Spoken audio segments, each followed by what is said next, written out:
अस्सलाम वालेकुम नाजरीन, मैं हूं हुरैन फातिमा और आप देख रहे हैं हिमायती न्यूज HD चैनल। नजर डालते हैं आज की अहम खबर पर। वजीराबाद सनती लिहाज से अहमियत के हामिल शहर वजीराबाद में शहरियों को बेपनाह मुश्किलात का सामना है, जिसमें सबसे अहम मसला सीवरेज का नाकिस निजाम है। शहरियों को साफ पानी, टूटी फूटी सड़कों समेत दीगर बुनियादी मसाइल का भी सामना है।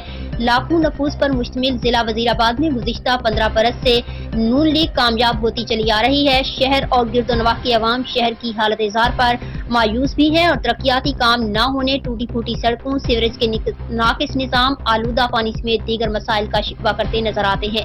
वजीराबाद में जगह जगह सीवरेज सिस्टम बंद होने से गलियां मोहल्ले ज़ेरे आब आ चुके हैं। गंदे पानी के तालाब अबूर करना शहरियों के लिए सबसे बड़ा मसला है। सीवरेज निजाम ब्लॉक होने से शहर में सेहत व सफाई के मसाइल पैदा हो रहे हैं। सरकारी दफातर भी गंदे पानी से महफूज नहीं।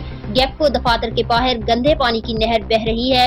इसी तरह कुदरताबाद, अलाहाबाद, गोंदलपुरा, डस्का रोड के गली मोहल्लों में गटर बंद पड़े उबल रहे हैं। शहरियों ने मामले पर शदीद एहतजाज करते हुए आला हुकाम से सूरत हाल का सख्त नोटिस लेने का मुतालबा किया है। मजीद खबरों और अपडेट से बाखबर रहने के लिए देखते रहें हिमायती न्यूज HD चैनल।